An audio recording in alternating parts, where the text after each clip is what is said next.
हा सत्संग संत रामपालजी महाराजांचा असून मराठी भाषिक भक्त समाजास सहज समजावे म्हणून हिंदी भाषेतून मराठी भाषेत रूपांतरित करण्यात आलेले आहे.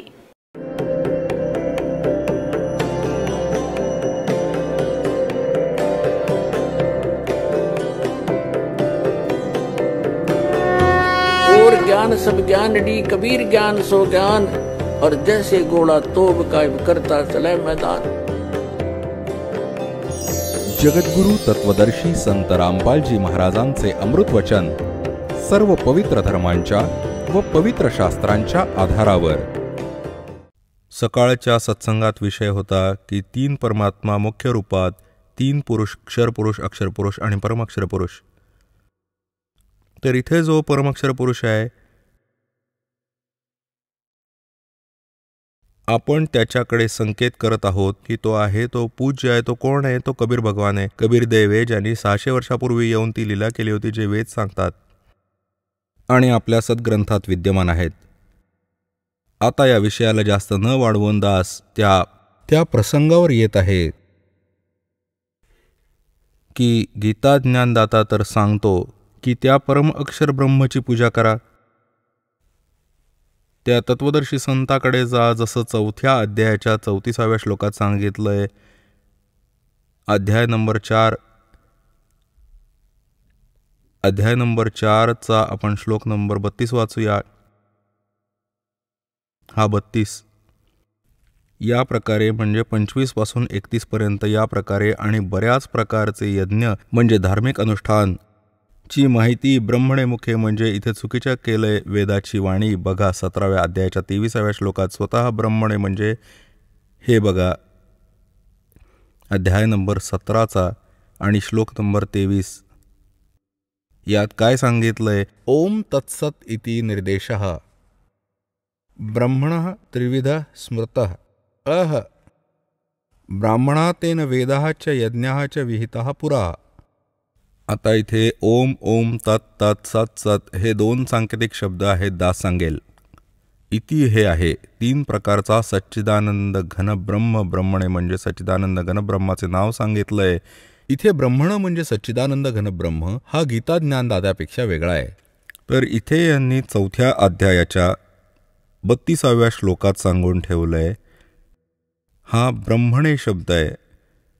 ब्रह्मण मुखे एवं बहुविधा या प्रकारे खूप प्रकारचे यज्ञाः म्हणजे धार्मिक अनुष्ठान, वितताः म्हणजे विस्तारपूर्वक, ब्रह्मणे मुख्य म्हणजे सच्चिदानंद घन ब्रह्माकडून आपल्या मुखकमलातून बोलले गेले ते तत्वज्ञान आहे.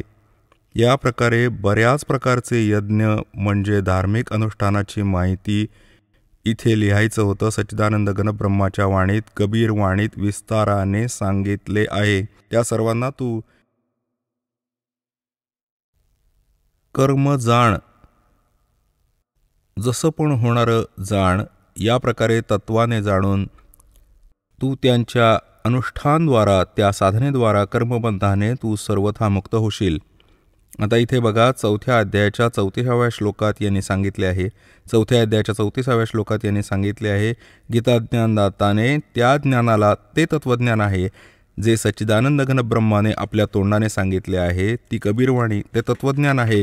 त्या ज्ञानाला तू तत्वदर्शी ज्ञानियांकडे जाऊन तू समज.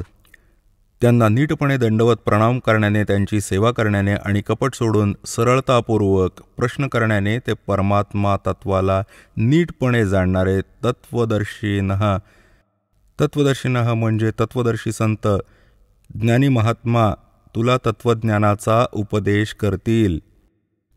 गीता अध्याय नंबर 17च्या श्लोक नंबर 23 मध्ये गीता ज्ञानदाता सांगतो त्या सच्चिदानंद घन ब्रह्माला मिळवण्याचा मंत्र ओम तत्सत ही त्याची साधना आहे. आणि तत्वदर्शी संत सांगेल. ओम तर त्यांनी सांगूनच टाकला आहे, सार्वजनिक आहे. तत्व सत सांकेतिक आहेत, त्यांना माहीत नाही. त्यासाठी तत्वदर्शी संतांवर सोडलेलं आहे. ते या दासाला माहीत आहे. परमात्म्याने सांगितलंय. तर या तिन्हीचा जप करण्याने मोक्ष होईल, पूर्ण परमात्मा प्राप्ती होईल, जिथे गेल्यानंतर साधक परतून कधी जगामध्ये नाही येत. 18व्या अध्यायाच्या 62व्या श्लोकात सांगितले की अर्जुन, तू सर्व भावांनी त्या परमेश्वराला शरण जा. हे बघा, श्रीमद भगवद्गीता अध्याय 18 आणि श्लोक 62 मध्ये सांगितलंय की अर्जुन, हे भारत, सर्व प्रकारांनी त्या परमेश्वराला शरण जा. त्या परमात्म्याच्या कृपेनेच तू परमशांतीला, सनातन परमस्थानाला प्राप्त होशील. आणि 15व्या अध्यायाच्या 4थ्या श्लोकात आपण वाचलेच होते की जिथे गेल्यानंतर साधक परत परतून जगात कधी नाही आहेत, की त्यानंतर त्या परमपदरूप परमेश्वराला नीटपणे जाणले पाहिजे, शोधले पाहिजे, ज्यात गेलेले पुरुष परत परतून जगात नाही आहेत. आणि ज्या परमेश्वराने सर्व ब्रह्मांडाची संसाररूपी वृक्षाची, पुरातन संसाररूपी वृक्षाची प्रवृत्ती विस्ताराला प्राप्त होते, आणि त्या आदिपुरुष नारायणाला मी शरण आहे. आणि त्या परमेश्वराची पूजा केली पाहिजे, भक्ती केली पाहिजे, हेच सिद्ध आहे. पुण्यात्म्यांनो, या शंकराचार्यांचे ज्ञान फेल झाले.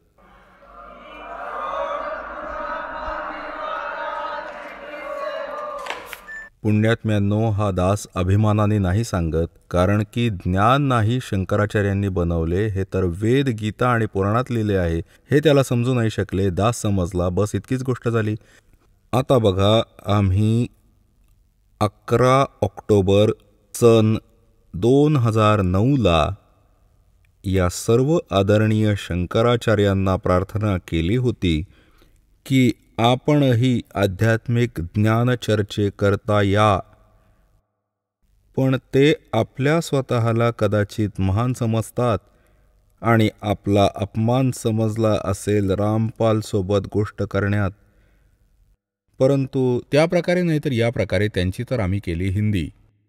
आता जग समजेल, जनता, की हे एक शंकराचार्य आहेत. हे बघा, आम्ही यांच्याकडे ही पत्र पाठवली होती सर्व शंकराचार्यांच्या 4 जणांकडे. आमचा उद्देश प्रार्थनापत्र आहे. आमचा उद्देश विश्वमैत्री, समाज सुधार, आत्मउद्धार, भ्रमित जिज्ञासूंना शास्त्रानुसार निर्णायक सद्भक्ती प्रदान करणे, आध्यात्मिक ज्ञानचर्चा.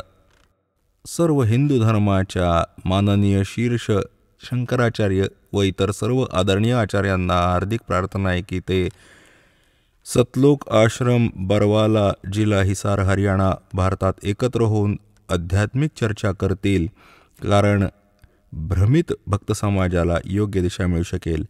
यासाठी आम्ही इथून त्यांच्याकडे प्रार्थना पाठवली होती व त्यांनी सह्या दिल्या आहेत. KS Narayan, administrator, Shri Sringeri math and properties, Sringeri, असे हे 16/8/2009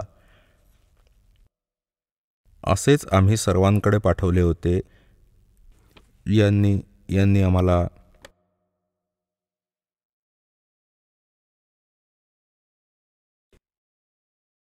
हे पत्र घेतले. प्रेमचंद्र उपाध्याय, प्रबंधक, ज्योतिषमठ, ज्योतिषाचार्य, ज्योतिषमठ यांना. तर या प्रकारे आम्ही हाताने घेऊन जाऊन व रजिस्ट्री करून आणि तो दिवस ठेवला होता आणि 2 चॅनलच्या माध्यमातून करायचे होते. बघा, या पत्रातच आहे हे, या पत्रातच हे आहे, इथे लिहिले आहे.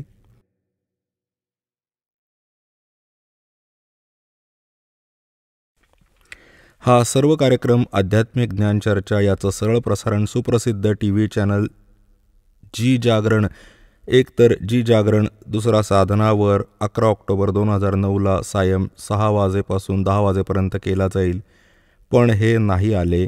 हा पूर्ण कार्यक्रम याच आश्रमात झाला होता. तर पुण्यात्म्यांनो, एक भक्त जो तिथे गेला होता जोशी मठात, तर त्याला श्री स्वरूपानंदजी तर स्वतः तर भेटले नाहीत. त्यांच्या प्रबंधकाने त्यांच्याकडून सही घेऊन आले होते. तर एका बाजूला भेटले होते श्री माधव आश्रमाचे शंकराचार्य त्या विषयाबद्दल त्या भक्ताने सांगितले की तिथली व्यक्ती भेटली होती व ती सांगत होती की या श्री माधव आश्रमजी यांनी श्री स्वरूपानंद शंकराचार्यांना शास्त्रार्थामध्ये हरवले होते. आता बघा ते कोण आहेत हे बघा. हे आहेत व्रतोत्सव पर्व निर्णय पत्रिका ही त्यांनी छापली आहे. धर्माचा जय हो, प्राण्यात सद्भावना हो, गाईचा जय हो, श्री हरी हा त्यांचा नारा आहे. हे आहेत श्री माधव आश्रमजी.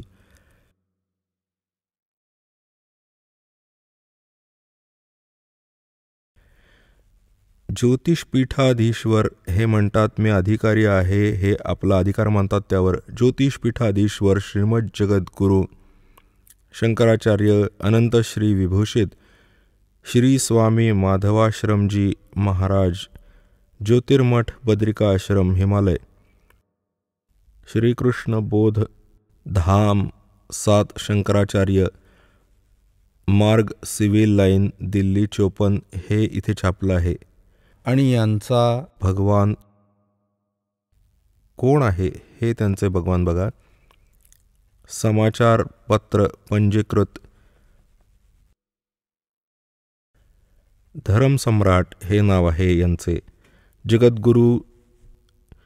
जगद्गुरु शंकराचार्य ज्योतिषपीठाधीश्वर अनंत श्री स्वामी माधवाश्रमजी महाराज, बद्रिकाश्रम हिमालय अध्यक्ष अखिल भारतवर्षीय धर्मसंघ हे यांचे पूज्य देवता आहेत. भगवान राम परिवार. आता जे आहे तिथले लोक सांगत होते की यांनी श्री माधवाश्रमजींनी यांचं नाव आहे आदरणीय शंकराचार्यजींचे श्री माधवाश्रमजी महाराज यांनी स्वरूपानंदांना हरवले आणि पूजा यांची आहे. हे त्यांचे भगवान. तर रजगुण ब्रह्मा, सतगुण विष्णू, तमगुण शिवजी या तिन्ही देवतांची पूजा श्रीमद्भगवद्गीतामध्ये नाही म्हटले आहे. 7व्या अध्यायात 10 ते 12 व 20 ते 23 श्लोकात. ते येणाऱ्या काळात तुम्हाला दाखवू. आणि हे त्यांचीच पूजा करतात. तर पुण्यात्म्यांनो, सौभाग्य आहे आपलं. आपण सत्संगाला आले बरवाला आश्रमात. पूर्ण विश्वात कुठेही सत्संग नाही आहे. बोलो सतगुरुदेव की जय हो.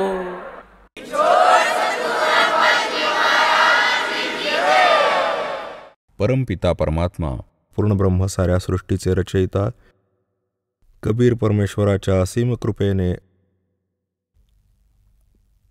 आपण पुण्यात्मा सत्संग ऐकायला उपस्थित आहात.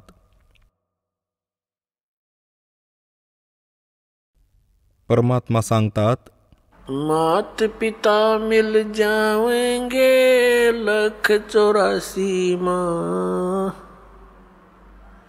सतगुरु सेवा और भक्ति या फेर मिलन की ना. परमात्मा स्वतः येऊन आपल्याला जागे करतात. आपण मोह ममतेच्या गाढ झोपेत झोपलेले असतो. तो परमपिता परमात्मा दयाळू भगवान आपल्याला येऊन आठवण करून देतो. मानुष जन्म दुर्लभ है, मिले न बारंबार, जैसे तरवर से पत्ता टूट गिरे वो बोर न लगता डार. मानुष जन्म पाए कर जो नहीं रटे हरि नाम, जैसे कुआ जल बिना फिर बनवाया क्या काम. बिन उपदेश अचंभ है ये क्यों जीवत है प्राण, भक्ति बिना काठोर है वो नर नाही पाषाण. अगम निगम को खोज ले बुद्धि विवेक विचार, उदय अस्त का राज मिले तो बिन नाम बेगारे. राम रटत कोडी भला, चू चू पड़े जो चामे, ये सुंदर शरीर किस काम का, जामुख नाही नाम। राम रटत दारिद्र भलो, टूटी घर की छान। वो सुंदर महल किस काम के, जहाँ भक्ति नहीं भगवान।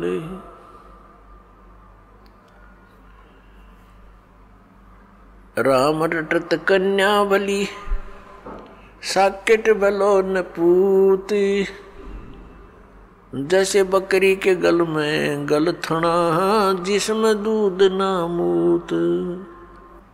आपल्या परमात्म्याने, आमच्या पित्याने, आमच्या जनकाने येऊन आम्हाला हे ज्ञान दिले की तुम्ही या लोकाचे वासी नाही आहात, तुम्ही इथे राहणारे नाही आहात, आणि ज्या या सांसारिक सुखांना तुम्ही सुख मानता, हे खोटं सुख आहे, हे अस्थायी आहे। तुम्हाला इथं थांबवण्यासाठी तुम्हाला इतकं विवश केलं। या काळ भगवानाने आपल्या तिन्ही पुत्रांना ब्रह्माला रजगुणयुक्त बनवलं, विष्णूला सतगुणयुक्त बनवलं, आणि शंकराला, शिवजीला तमगुणयुक्त बनवलं, आणि यांच्या आतून निघणारी ती तरंग आपल्या सर्व लोकांना प्रभावित करत आहे। जरी हे भगवान, जरी हे प्रभू, हे स्वामी आपल्या आपल्या लोकात राहतात, ब्रह्मलोकात ब्रह्माजी, विष्णुलोकात विष्णूजी आणि शिवलोकात शिवजी, परंतु त्यांच्या आतून, त्यांच्या शरीरातून निघत असलेली ती गुणांची तरंग, ती आपल्याला प्रभावित करत आहे इथे बसलेल्यांना। या भगवानाच्या अंतर्गत, या स्वामींच्या अंतर्गत तिन्ही लोक येतात।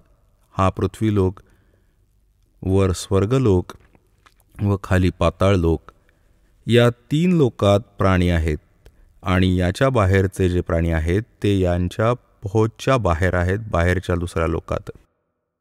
या तीन लोकांच्या प्राण्यांना हे तिघे प्रभावित ठेवतात। यांची जितकी रेंज आहे तिथपर्यंत यांचा प्रभाव बनून राहतो। जसं स्वयंपाकात मिरचीची फोडणी दिली जाते, तर ती मूळ वस्तू, जी साकार वस्तू मिरची स्वयंपाकात विद्यमान आहे, त्याची फोडणी दिली, त्या फोडणीतून निघालेले तरंग दुसऱ्या कक्षात, दुसऱ्या खोलीत पोहोचली, आणि तिथे बसलेल्या लोकांना पण शिंका यायला लागल्या। आता त्यांना शिंका नाही आल्या तर त्यांच्या हातातली गोष्ट नाही, कारण मिरचीचा प्रभाव आहे, आणि तयार वस्तू स्वयंपाकात त्यांच्या निराकार गुणाने, शक्तीने दुसऱ्या खोलीत बसलेल्या व्यक्तीला पण प्रभावित केले। ठीक अशाच प्रकारे श्री ब्रह्माजी रजगुणयुक्त आहे। जसे मिरचीला मिरचीच्या गुणांनी युक्त केले, आता मिरची तर आहेच, त्याचं नाव पण, गुण पण तेच आहेत जे त्याचं नाव आहे, तर गुण पण तेच आहेत व मिरची पण तीच आहे। या प्रकारे हे ब्रह्मा रजगुण आहेत, तर गुण पण हेच आहेत, कारण यांनीच आपण प्रभावित होतो। तर ब्रह्मा म्हणा किंवा रजगुण म्हणा, याप्रमाणे अन्य या दोन्ही भगवानांची, सत्वगुण विष्णू, तमगुण शिवजी समजा, परमात्म्याने येऊन सांगितलं की तुम्हाला मोठ्या सुनियोजित पद्धतीने षडयंत्र रचून तुम्हाला इथे थांबवलं आहे. पुण्यात्म्यांनो, तुम्ही खूप भोळे आहात, बालक आहात. याला भगवानाच्या मार्गात आणि बालकाची इतकी बुद्धी नसते की तो आपला तोटा व फायद्याचा विचार करेल. तुम्ही तर इतके अबोध बालक आहात, जोपर्यंत आपल्याला तत्वज्ञान नाही होणार. जसं एक छोटंसं मूल, एक 1.5-2 वर्षाचं बालक, त्याला ज्ञानच नाही कोणत्याही पदार्थाचं, हे चांगलं आहे का वाईट आहे. तो छोटा बालक कोणतीही अशी वस्तू जशी अग्नीत हात देतो, गरम दूध आहे ठेवलंय ग्लासमध्ये, त्यावर हात मारतो, पाडून देतो, स्वतः पण भाजतो, हात पण भाजतो, तर असं त्याला माहीतच नसतं आणि मग रडतो. त्याला माहीतच नाही की जे तो करत आहे ते न करण्याचे कार्य आहेत. ठीक अशा प्रकारे परमात्म्याने, परमेश्वर कबीरजींनी येऊन सांगितलं की ज्या क्रिया तुम्ही करत आहात, ज्या शास्त्र अनुकूल नाही आहेत, त्या क्रिया करायच्या नाहीत. शास्त्र अनुकूल कोणकोणत्या क्रिया आहेत, कोणकोणत्या न करायला पाहिजेत, कोणत्या केल्या पाहिजेत, त्या विषयात शास्त्रच प्रमाण आहे. त्या परमेश्वराने येऊन आपल्याला आठवण दिली. झूठे सुख को सुख कहे, ये मान रहा मन मोदे, ये सकल चबीना काल का, कुछ मुख में कुछ गोदे. परमात्म्याने आम्हाला आठवण करून दिली. तुम्हाला इथे असं थांबवून ठेवलंय. जसं कसाई बकऱ्या पाळतो, नर आणि मादीला एकाच स्थानावर ठेवतो 100 संख्येत. ज्या कसायाची चांगली विक्री होत आहे, तो किती शेकडो संख्येने बकऱ्यांना पाळतो. त्यांच्या चरण्यासाठी एक जागा बनवतो, एक तलाव बनवतो, एक छप्पर बनवतो. ऊन थंडीपासून वाचण्यासाठी ते या छपराखाली येतात आणि हा त्यांची नीट देखभाल करतो, लक्ष देतो. तर बकरे भोळे ते समजतात की आमचा स्वामी, आमचा मालक खूप दयाळू आहे, आमच्यासाठी किती सुविधा दिली आहे. पण त्यांना हे ज्ञान नाही की जेव्हा तुमच्या इथून ते कोणाच्या मुलाला काढून नेतात, कोणाच्या मुलीला, कोणाच्या आईला, कोणाच्या भावाला किंवा पित्याला, तर त्यावेळी त्याचा दयाळूपणा त्याच्या बुद्धीत नाही राहत. तर पुण्यात्म्यांनो, जेव्हा तो कसाई बकऱ्यांजवळ जातो, ते बकरे त्याला खरा व्यक्ती मानून, आपला हितैषी मानून त्याच्याकडे पळत जातात, त्याला प्रेम देऊ बघतात. जसं काही जो कोणी कोणत्या प्राण्याला सांभाळतो दर दिवशी, आणि तो पशु, म्हैस वा गाय, बैल, जेव्हा ती व्यक्ती त्यांच्याजवळ येते त्यावर तो प्रेम करतो, लाड करतो, कारण आत्म्याच्या आत केलेल्या प्रतिफळाचा एक विशेष भाव बनतो. याच आधाराने ती बकरी त्या कसायाच्या हाताला चाटते. कोणी असे पाय वर करून त्याच्या छातीजवळ येऊन बघतो, प्रेम देऊ बघतात. आता तो असे पकडून बघतो, बकऱ्यांना हात लावून बघतो ठिकठिकाणी. तो तर हे बघतोय की यावर किती मांस चढलंय, काय किलोनी विकलं जाईल हे, आणि हे त्याला चाटतात, लाड करतात, जिभेने चाटून चाटून प्रेम देतात.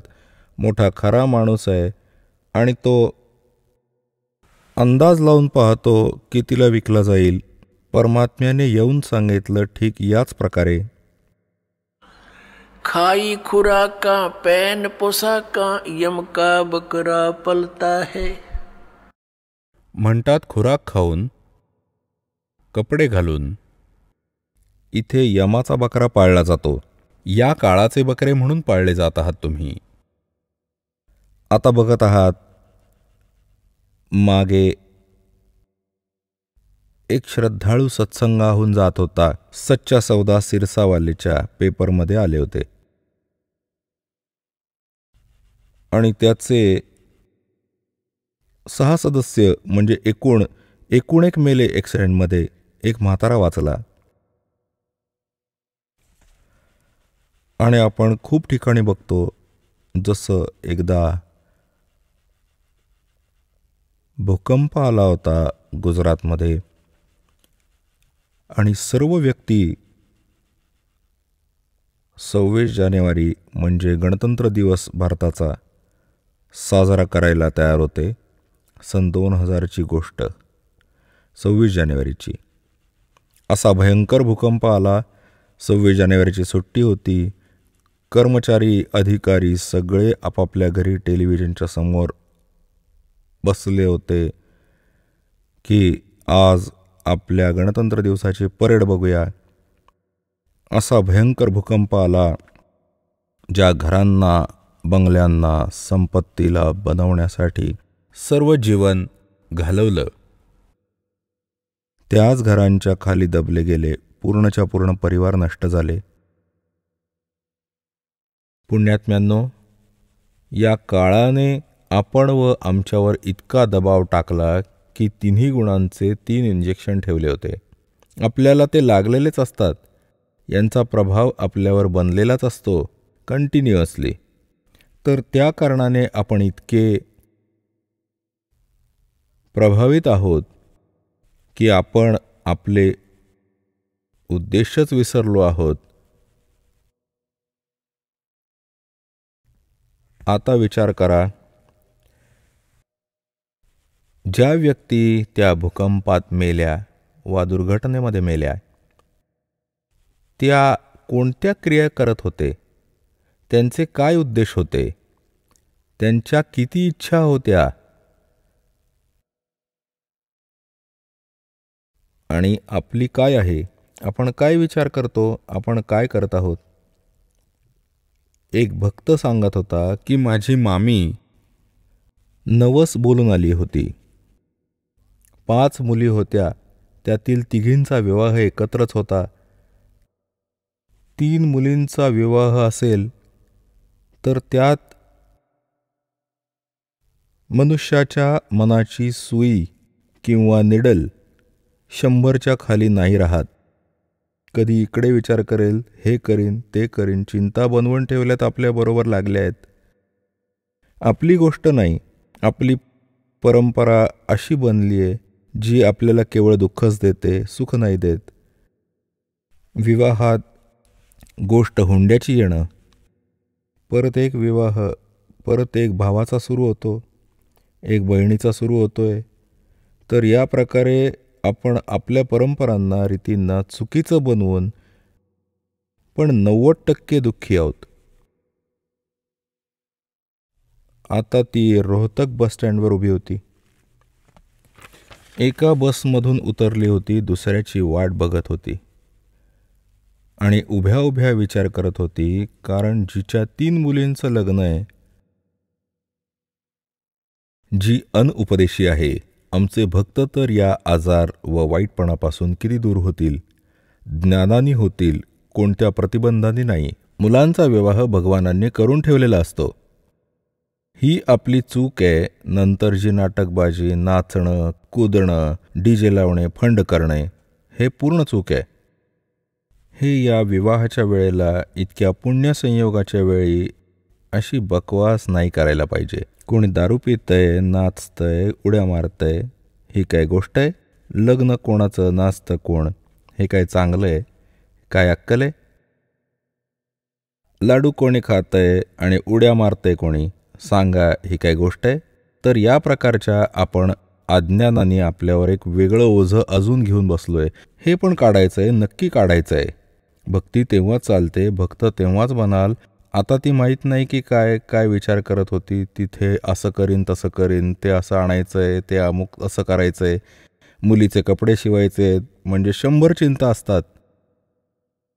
तिथे खांबाला लागून उभ्या उभ्या असंच चिंतन करत होती. कुठे दुसरीकडे फिरत होती, उभी होती तिथेच. एका ड्रायव्हरला बस मागे घेऊन उभी करायची होती आपल्या स्थानावर. कंडक्टर होता सुट्टे पैसे देण्यात मग्न. कोणाचे राहिलेले ते पैसे. ड्रायव्हरने विचार केला, पटकन बस मागे लावू. त्यांनी बस मागे घेतली आणि जास्त वाकडी न होऊन खांबाला सरळ होईल. त्यांनी पाहिलं नाही दुसऱ्या बाजूला. ती मागे जाऊन आणि त्या भगिनीचे पण लक्ष नाही, कारण ती तर विचारात मग्न होती. तिच्या छातीवर येऊन लागली बस. ती मागे खांबाला टेकून उभी होती. तिथेच अर्ध्या तासात तडफडून मेली. आता ते लग्न पण राहून गेलं आणि जे इकडची तिकडची. एका सेकंदाचा वेळ नव्हता. आता ती कुठे गेली? तर पुण्यात्म्यांनो, आपण किती बालक आहोत. आपल्याला भय नाही राहिलं, आपल्याला लक्षात नाही राहिलं ती जाण्याची वेळ.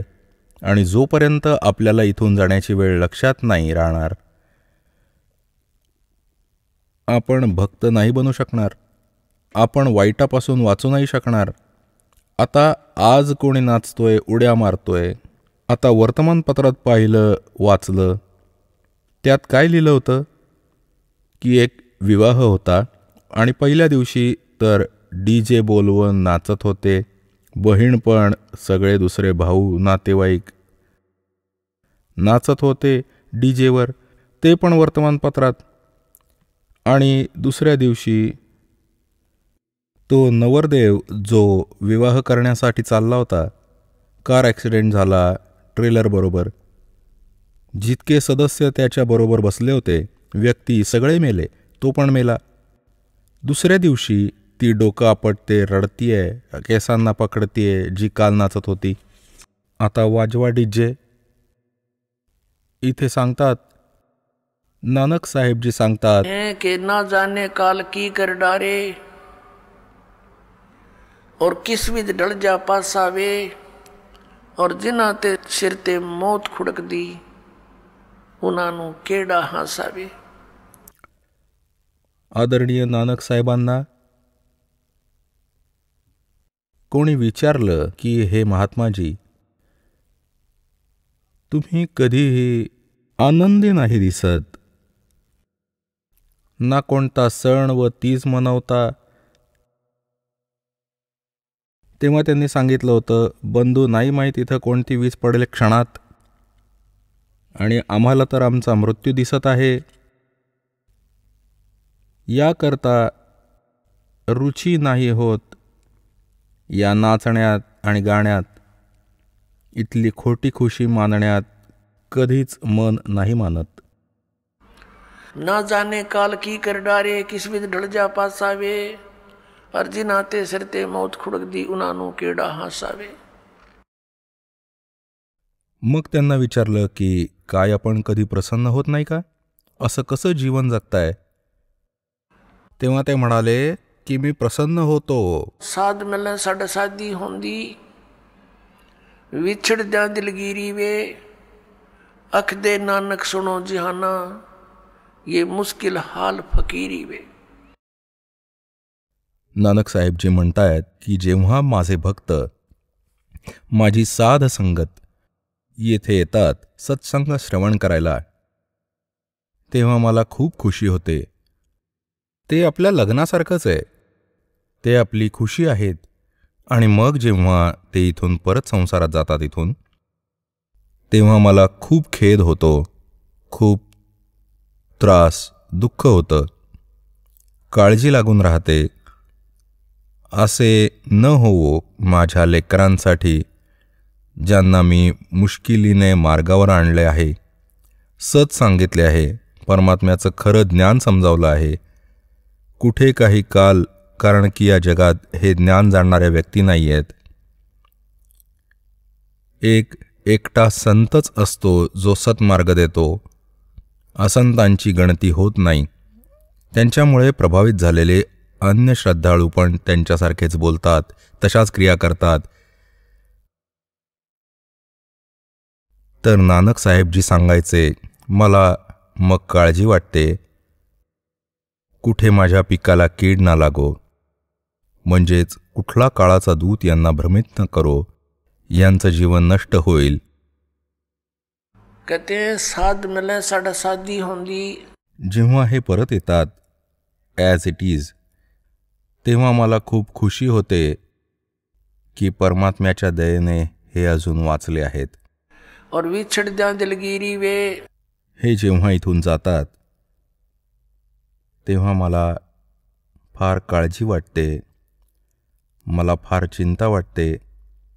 का वाटते? अख दे नानक सुनो जहाना मुश्किल हाल फकीरी वे. फकीरी म्हणजे भक्ती.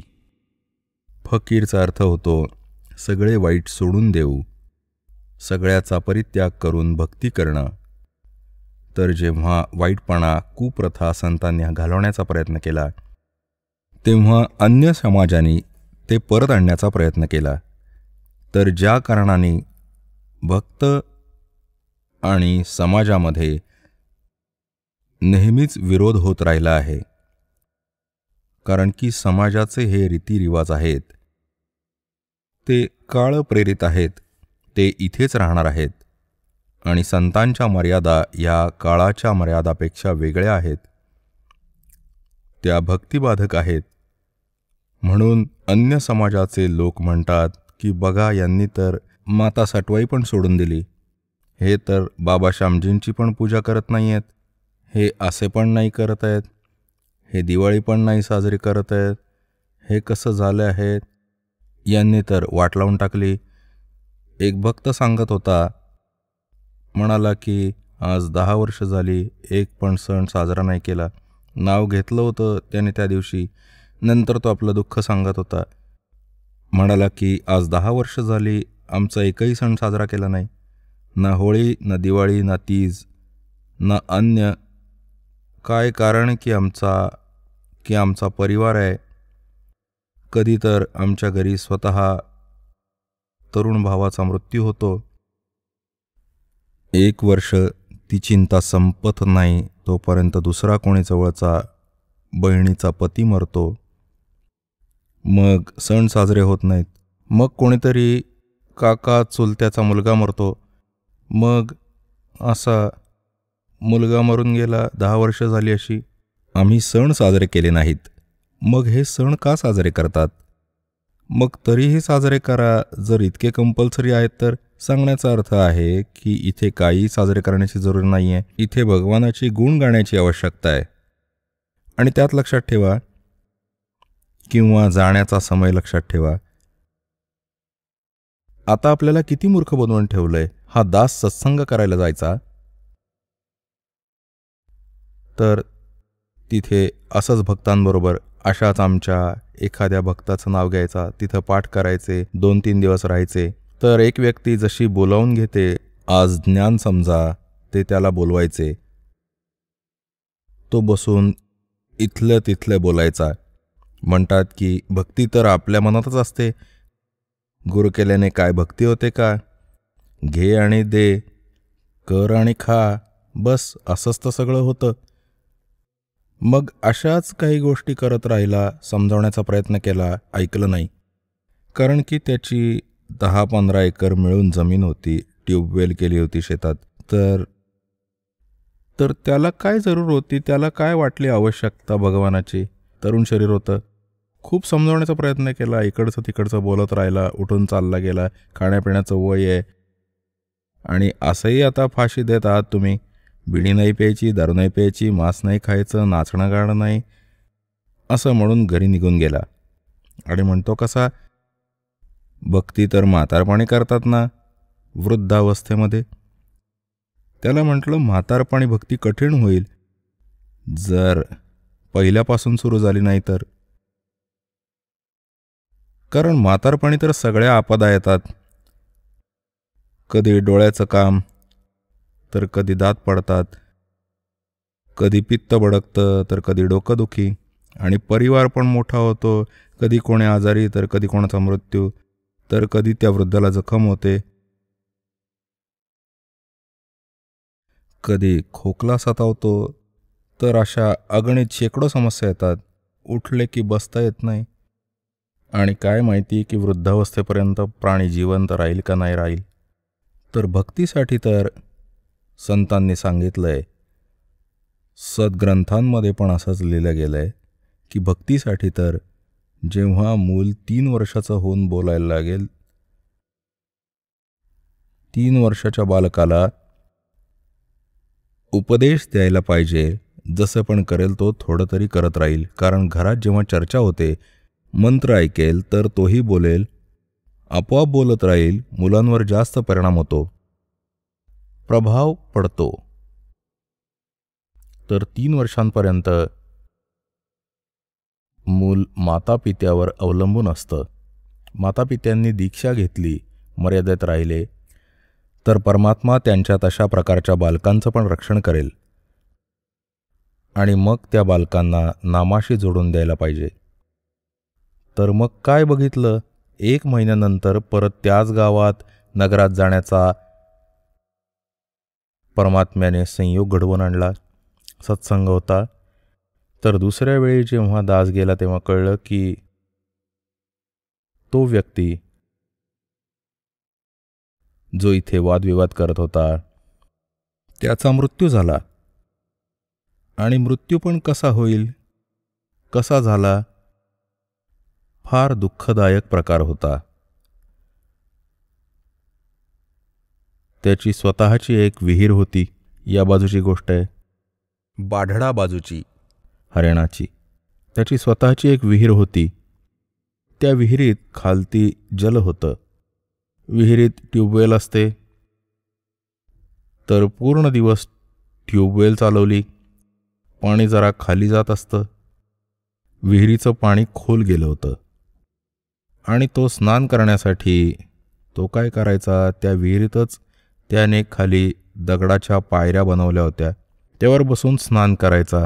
जेव्हा विहिरीत पाणी जास्त असायचं तेव्हा तो वरच्या पायरीवर बसून तिथेच स्नान करून घ्यायचा. आणि मग त्या दिवशी पाणी खूप खाली उतरलं. त्यांनी विचार केला की या खालच्या पायरीवर बसून आंघोळ करीन. आणि गेला कमीत कमी 5 फूट खाली. त्यांनी लक्ष नाही दिलं. तो खाली गेला तर पायरीवर शेवाळं आलं होतं. पाय घसरला आणि विहिरीत पडला. त्यांनी प्रयत्न केला पायरीला पकडण्याचा. ती त्याच्या हाताच्या रेंज बाहेर गेली आणि त्याच्या आत तो बुडून मरून गेला.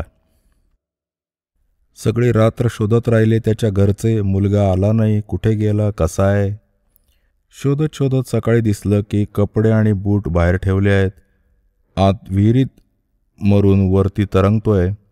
जेव्हा पाहिलं की त्याच्या हातांनी जो प्रयत्न केला होता पकडण्याचा कुठल्या वस्तूला, विहिरीच्या आतल्या बाजूला जी पक्की होती त्यावर शेवाळं लागलं होतं. त्यावर त्याच्या बोटांचे असे निशाण उठले होते. कुठल्या तरी प्रकारे पकडीन असे निशाण होते. आणि तो मृत्यू पावला होता. यावरून हे असे ज्ञान समजून आले पाहिजे की कुठल्या आधारावर आपण असे मोकळे फिरतो आहोत आणि काय प्रसंग घडतात. आता तो वृद्ध झाला नाही, भक्ती त्याने केली नाही. आता माहीत नाही कुठे धक्के खात फिरेल, कोणी गाढव बनेल, कुत्रा बनेल.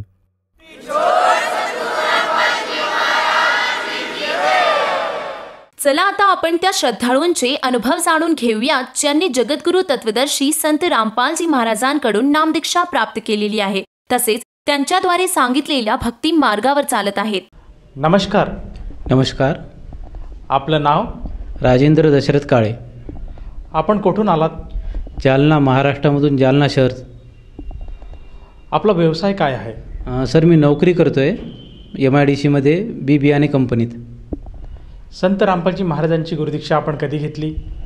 31 ऑक्टोंबर 2013. संत रामपालजी महाराजांची गुरुदीक्षा घेण्याअगोदर आपण व आपला परिवार कोणती भक्ती साधना करत होतात? सर विशेष म्हणजे आमचे जे कुलदैवत होते ते होते महादेव, म्हणजे महादेवाची पिंड आहे आमच्या इथे संगमेश्वर म्हणून गावामध्ये. त्यांची आमचे घरचे परिवार खास उपासना तेच करत होते. परंतु मी जे आहे जालना सिटीमध्ये असल्यामुळं माझे आत्या म्हणून त्यांच्याकडे मी राहायचो. तर तिथं माझ्या आत्याचं असं त्यांनी मला लाड पुरवण्याच्या अगोदर, ते 10व्या वर्षाचा होतो मी, ते म्हणायचे जोपर्यंत तू मंदिरात जाऊन येणार नाही, दर्शन करून येणार नाही, तोपर्यंत तुला कोणत्याही प्रकारचा लाड पुरवण्यात येणार नाही. त्याच्यामुळं मला मजबुरन का होईना तर मी मंदिरात रोज जायचो. असं करता करता जेव्हा माझ्या लक्षात आलं तर मला एक सवय पडली की मंदिरात जाण्याची सवय पडली आणि मला तिथं मंदिरामध्ये श्रद्धा खूप चांगलं वाटू लागलं, भक्ती आरती. तर मी विठ्ठलाच्या मंदिरामध्ये जायचो, भजन वगैरे रात्री आत्यासोबत. आणि परत नाथबाबा मंदिर म्हणून जालन्यामध्ये नाथबाबा गल्लीमध्ये, तर तिथं पण भरपूर काही देवी देवता आहेत. जसं महादेव मंदिर आहे, महादेवांचे स्तोत्र रोज मी तिथं स्तोत्र बोलायचो. आणि गणपती महाराजांची जी आरती आहे ते आरतीसुद्धा रोज तिथं मी बोलायचो. आणि परत हनुमानजी आहे, विशेष म्हणजे हनुमानजीची हनुमान चालीसा तर मी कंपल्सरी तिथं मंदिरात गेल्यावर रोजच बोलायचो. परत त्याच्यानंतर तिथं जे स्तोत्र आहेत प्रत्येक देवी देवताचे, सप्तशृंगी देवीचे पण तिथं छोटेसे मंदिर होते. परत ऋणीचा दरबार म्हणून जे रामदेव बाबा आहेत राजस्थानचे, तिथं पण छोटंसं मंदिर नाथबाबा मंदिरमध्ये होते. त्यांची पण पूर्ण आरती होस्तर मी तिथं थांबायचो. त्याच्यानंतर परत तिथं छोटे छोटे प्रकारचे बाबा होते, त्या बाबांचे जे काही मंत्र होते ते पण मी तिथं उच्चार करायचो. म्हणजे हे एक माझ्या डेली सवय पडली होती की मंदिरात जाऊन हे सगळं करायचं. त्याच्यानंतर मला थोडंसं तिथं माझी श्रद्धा वाढली आणि मी रोज जायचो, सगळे जातात म्हणून.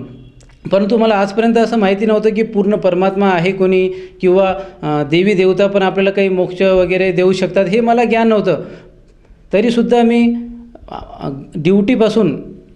घरापासून ड्युटीपर्यंत 7 किलोमीटरच्या अंतरावर मी सायकलवर जायचो. आणि त्या दरम्यान मी हनुमान चालीसा जवळपास 7 ते 8 वेळेस मनामध्ये म्हणायचो. एवढंसुद्धा करूनसुद्धा माझ्यासोबत असं झालं की एका 2 व्हीलरवाल्याने माझं सायकलला धडक मारली आणि माझं छोटंसं ॲक्सिडेंट झालं. तरीसुद्धा माझी आस्था भरपूर तेव्हा पण होती आणि नंतर पण होती. नंतर काय झालं की आमच्या इथं महाराष्ट्रामध्ये विशेष करून गणपती बसवायचो आम्ही म्हणजे मंडळ असायचं आणि वर्गणी सगळी जमा करायचो. तर त्या 10 दिवसामध्ये सुद्धा सकाळची आरती संध्याकाळची आरती कंपल्सरी मी जायचो मंडळामध्ये आणि तिथं माझं मन रमायचं आरतीमध्ये. त्याच्यानंतर परत आमच्या जालन्यामध्ये 25 किलोमीटर राजूर गणपती आहे, तिथंसुद्धा पायी म्हणजे वर्षातून एकदा संकष्ट चतुर्थी येत असती, तिथंसुद्धा मी जायचो आणि उपवाससुद्धा करायचो. परत महाराष्ट्रामध्ये विशेष करून एकादशी असते, तर ती एकादशी वर्षामधून एकदा आषाढी एकादशी ते पण उपवास करायचो आणि महाशिवरात्रीचे पण विशेष करून उपवास करायचो. हे सर्व करता करता माझी आणखीन श्रद्धा वाढत गेली. परंतु कालांतराने मग माझे लग्न झाल्यानंतर असं झालं की माझे जे मानसिक त्रास आहे ते वाढत गेलं, कारण लग्नानंतर भरपूर काही समस्या उद्भवतात. तसंच माझ्यासोबतसुद्धा झालेलं आहे. मग माझी आस्था असून मला असं वाटलं की माझे बहुतेक हे कुठेतरी मी असं वाचलं आहे, ऐकलं आहे, सुविचार की आपले जे पापकर्म आहे ते आपल्याला भोगावंच लागतील. तर मग माझी श्रद्धा असं वाढली की मी देवीदेवतांची मंदिरात तर जातोच आहे, त्यांचे स्तोत्र वाचतो आहे, आरती म्हणतो आहे, हनुमान चालीसा बोलतो आहे.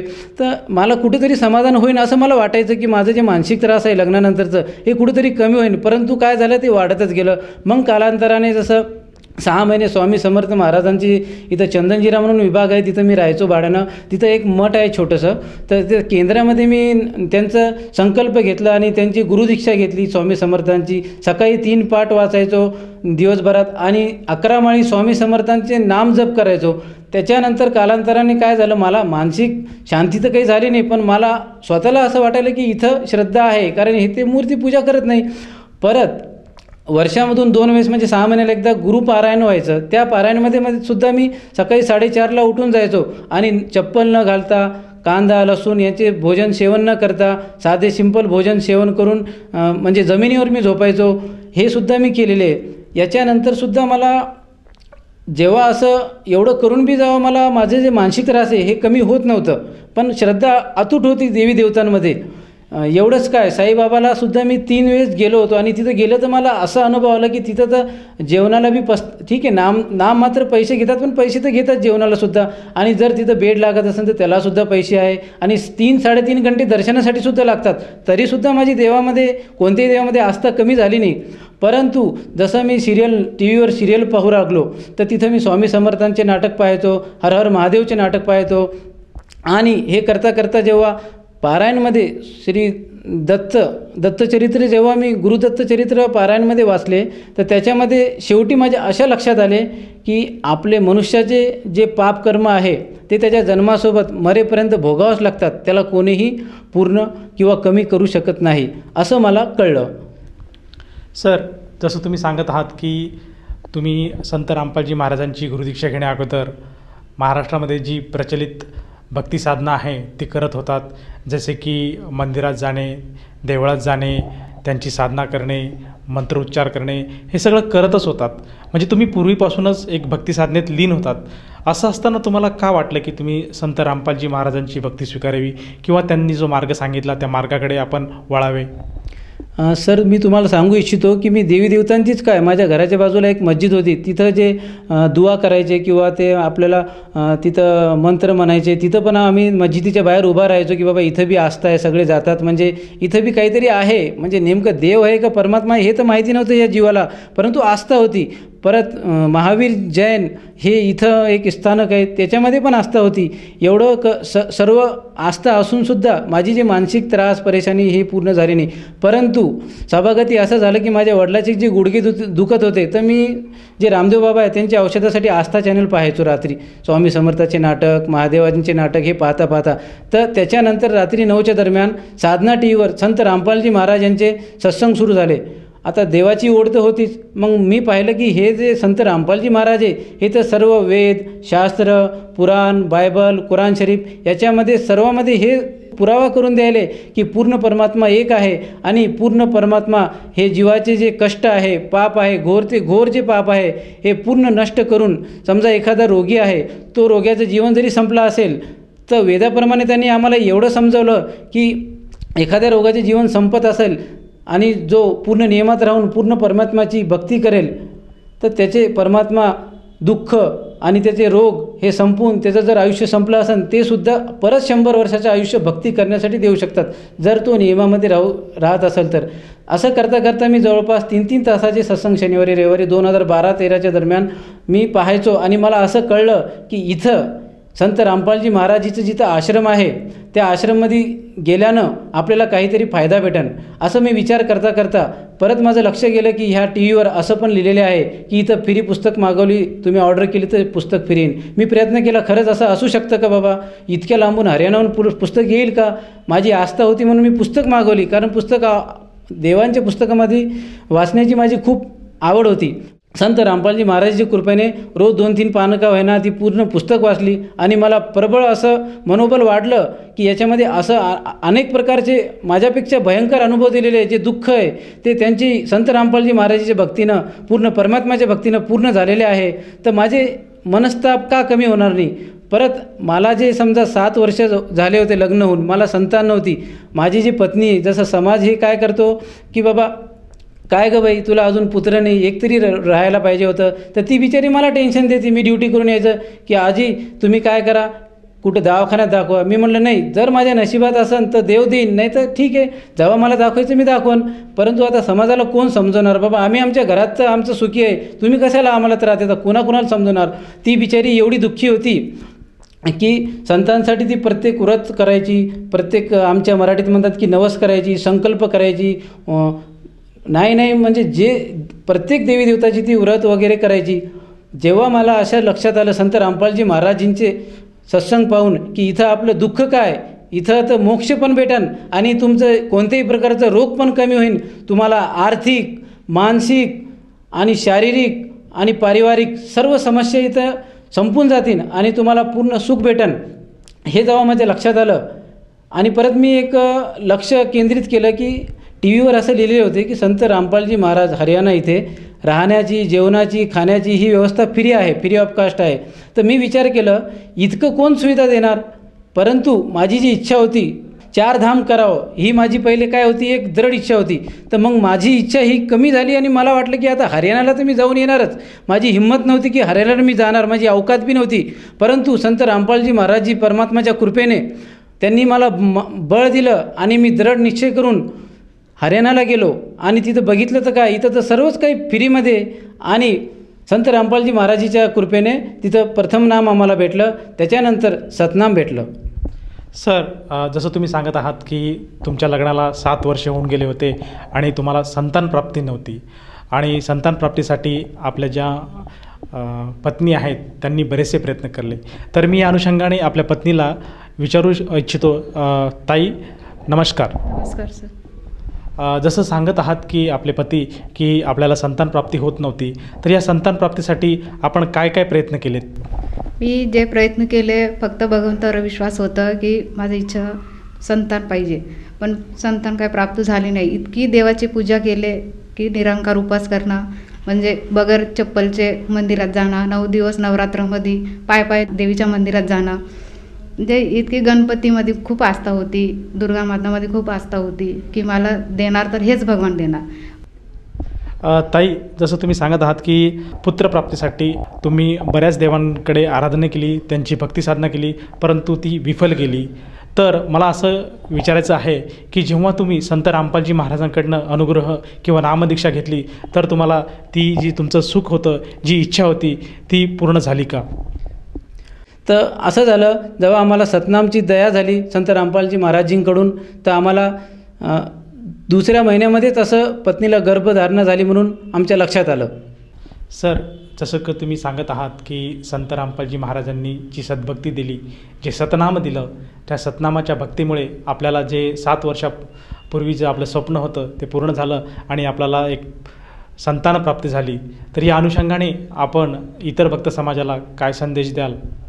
सर, हे जीव संदेश तर देऊ शकत नाही, पण माझी महाराष्ट्रात किंवा भारताची जेवढी बी भक्तात्मा आहे त्यांना प्रार्थना आहे की मानव जन्म आम्हाला संत रामपालजी सांगतात, वेदामध्ये बी आहे, शास्त्रामध्ये बी आहे आणि प्रत्येक संताच्या गाथामध्ये सुद्धा आहे की मानव जन्म हा 84 लाख योनी भोगल्यानंतरच भेटतो.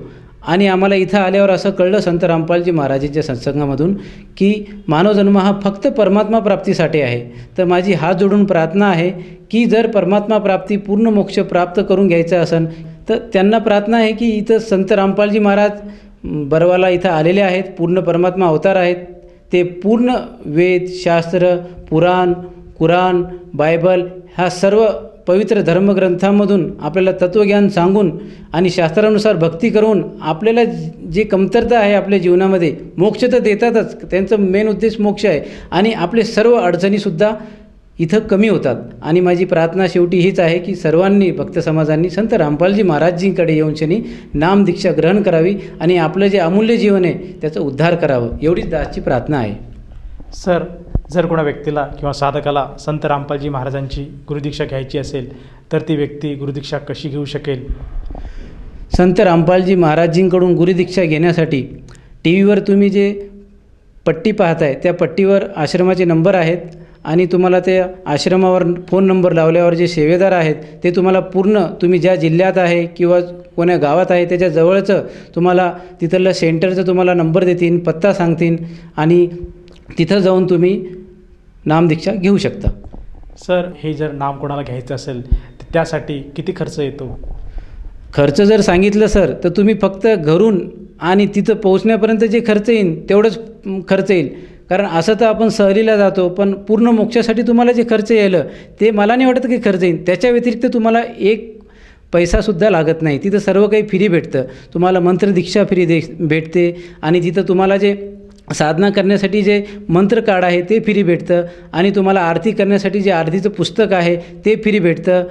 एवढं काही फ्री दिल्यावर म्हणजे मेन फ्री असं आहे की तुम्हाला मोक्षासाठी जे मंत्र आहे ते फ्री भेटते, बाकी काहीच खर्च येत नाही. धन्यवाद. धन्यवाद. सत्साई.